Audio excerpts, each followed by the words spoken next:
کوئی رائے قائم کر لیں۔ اسلام نے ہمیں حقوق اللہ کی تلقین بھی کی ہے اور حقوق العباد کی ادائیگی کی تلقین بھی ہمیں فرمائی ہے۔ صحابہ کو ایک دن حضور نے پوچھا مفلس شخص کون ہے؟ عرض کی حضور جس کے پاس درہم و دینار نہ ہو؟ فرمایا نہیں، مفلس وہ شخص ہے جو کل قیامت کے دن اچھے اعمال کے ساتھ آئے گا، نمازوں روزوں کے ساتھ آئے گا، لیکن کسی کا حق غصب کیا ہوا ہوگا، کسی سے ظلم کیا ہوا ہوگا، تو اس کے بدلے میں کوئی نمازیں لے جائے گا، کوئی روزے لے جائے گا، تو وہ کنگال اور مفلس رہ جائے گا۔ علماء لکھتے ہیں کہ 2 پیسے اگر کسی کا قرض دینا ہو تو قیامت کے دن ان 2 پیسوں کے عوض میں 700 نماز با جماعت لے لی جائے گی، کیونکہ اس دن پیسے تو ہوں گے نہیں، عمل کی پونجی ہی ہوگی۔ تو مفلس وہ شخص ہوگا کہ جس کے اعمال تو بڑے ہوں گے لیکن اس نے کسی کے ساتھ ظلم کیا ہوگا، کسی کے ساتھ زیادتی کی ہوگی، کسی کا حق غصب کیا ہوگا، کسی کی امانت میں خیانت کی ہوگی، اور اس کی ساری نمازیں روزے جو ہیں اس معاملے میں چلے جائیں گے، اور وہ مفلس شخص ہوگا۔ وہ مفلس اور کنگال شخص حشر کے میدان میں ہوگا، اس کے پلے پھر کچھ بھی نہیں بچے گا۔ تو حقوق العباد کی ادائیگی از حد ضروری ہے۔ جن لوگوں کے حق ادا کرنے ہمارے اوپر لازم ہیں ان میں سے میاں اور بیوی ایک دوسرے کے حق ادا کریں۔ یہ ہمارے معاشرے کی ایک بنیادی اکائی ہے۔ اگر میاں بیوی خوش ہوں گے تو گھر خوش ہوگا، 2 خاندان خوش ہوں گے، رشتہ داری کے اندر حسن پیدا ہو جائے گا۔ لیکن اگر میاں اور بیوی کے باہم تعلق ٹھیک نہیں ہوں گے تو گھر برباد ہو جائے گا، اولاد کی تربیت خراب ہو جائے گی، 2 خاندان برباد ہو جائیں گے، رشتہ داری کا تعلق کمزور ہو جائے گا۔ تو شریعت اسلامیہ نے اس کی سخت تلقین کی۔ ایک صحابی نے عرض کی حضور بیوی کا حق کیا ہے؟ ما حق المرأة علی الزوج، عورت کا حق خامد کے اوپر کیا ہے؟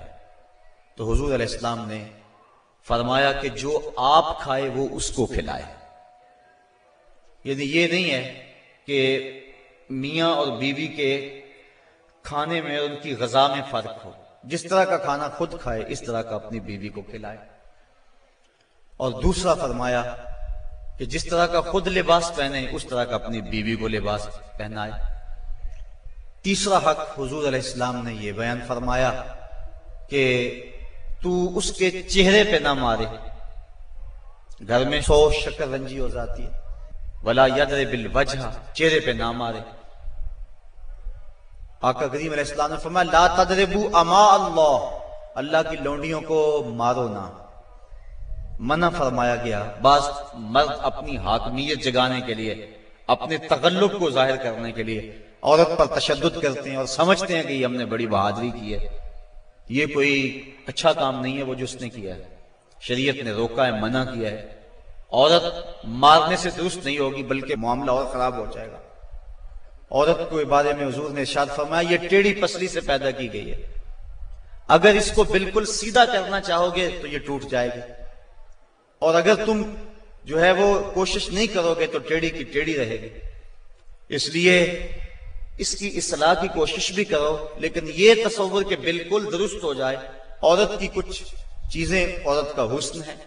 اللہ تعالیٰ نے قرآن مجید کے اندر ارشاد فرمایا کہ وہ لوگ جو محسن اور غافل عورتوں کے اوپر تہمت لگاتے ہیں، تو محسنات الغافلات اللہ تعالیٰ جل شانہ نے یہ عورت کا حسن شمار کیا ہے، عورت کی خوبی بیان فرمائی ہے غافل ہونا۔ مرد بڑا زمانے ساز ہو تو یہ اس کا حسن ہے، لیکن عورت بھولی بالی ہو، صرف امور خانہ داری کو جانتی ہو، باہر کے معاملات کو نہ جانتی ہو، یہ عورت کا حسن ہے۔ تو یہ لازمی نہیں ہے کہ عورت بھی مرد کی طرح تیز ہو۔ آج جس معاشرے میں ہم جی رہے ہیں، آج عورت کو مردوں کے مقابل کھڑا کر دیا گیا اور وہ گھر کے کام کو بوجھ سمجھتی ہے، اور ہوٹل کے اندر کتنے کتنے لوگوں کو کھانا کھلا رہی ہے۔ گھر میں کہتے ہیں میرے ساتھ ظلم ہو رہا ہے۔ ایئر ہوسٹس بھرتی ہو گئی ہے تو 400 جو ہے وہ مسافروں کو جو ہے وہ پانی پیش کر رہی ہے، اور کتنے لوگوں کی بھوکی نظروں کا شکار ہو رہی ہے۔ ہر کوئی اپنی خواہش کے مطابق اس سے بات کر رہا ہے، تو وہ اتنے لوگوں کی خدمت کر رہی ہے، یہ ظلم نہیں ہے؟ اور گھر میں 10 بچوں کا کھانا پکائے اور اپنے خامد کے باپ کا اور اس کی ماں کا کھانا پکائے اور ان کی خدمت کرے تو سارے چیخ اٹھتے ہیں یہ ظلم ہو گیا، ادھر 300 اور 400 لوگوں کی خدمت کر رہی ہے. یہ عجیب سا ماحول ہے. تو عورت کی کچھ چیزیں جو ہیں وہ اس کا حسن ہے اور وہی اس کی زندگی کا نکھار ہے اور وہی اس کی خوبی ہے. اللہ تعالیٰ نے قرآن مجید کے اندر غافلات کا لفظ عورت کی خوبیوں کو شمار کرتے ہوئے بیان فرمایا.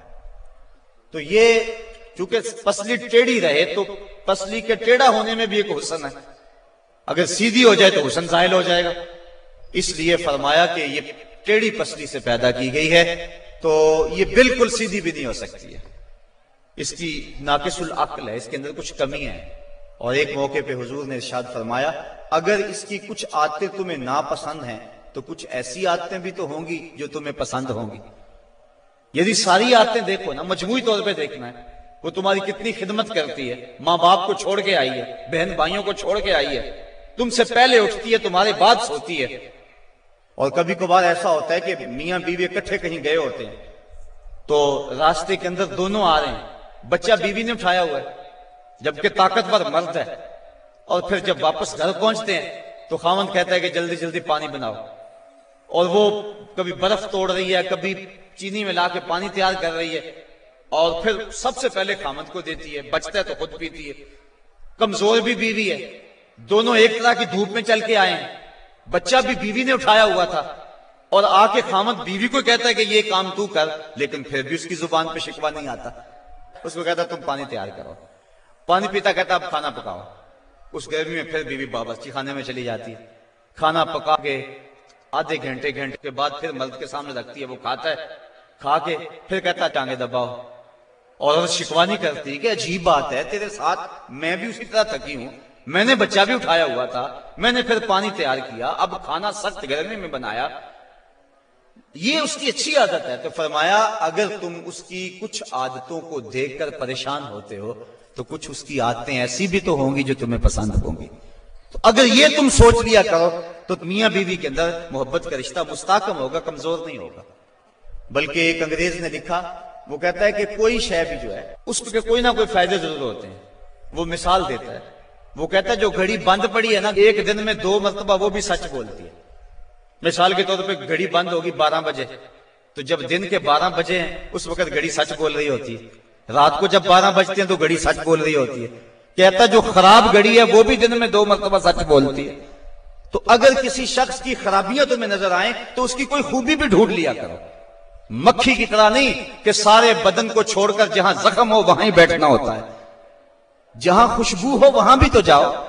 اس لیے فرمایا حضور علیہ السلام نے, اور ذرا غور تو کیجئے, خاندانوں کو جوڑنے کا اور میاں بیوی کے اندر باہم محبت پیدا کرنے کا یہ کتنا حکمت بھرا جملہ ہے. یہ جوامع الکلم سے ہے یہ جملہ, اور کتنا حسن ہے اس جملے کے اندر.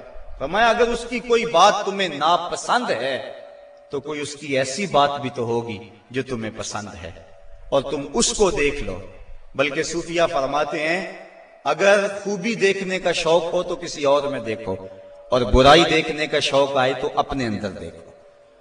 اگر انسان اپنی زندگی کے اندر یہ رویہ بنا لے تو زندگی میں حسن آ جاتا ہے. لیکن ہمارا جو عمومی رویہ ہے, ہم برائیاں اوروں میں دیکھتے ہیں اور خوبیاں ساری اپنے اندر دیکھتے ہیں. وہ کیا کسی نے کہا تھا کہ کسی کی طرف انگلی اٹھانے والا ذرا غور تو کرے کہ باقی انگلیاں اس کی اپنی طرف اٹھ رہی ہیں, تو ذرا تدبر تو کرے, ذرا غور تو کرے. اس لیے فرمایا اگر اس کی کوئی عادت تمہیں ناپسند ہے, ناگوار ہے, تو کوئی اس کی ایسی عادت بھی ہوگی کہ جو تجھے پسند ہوگی.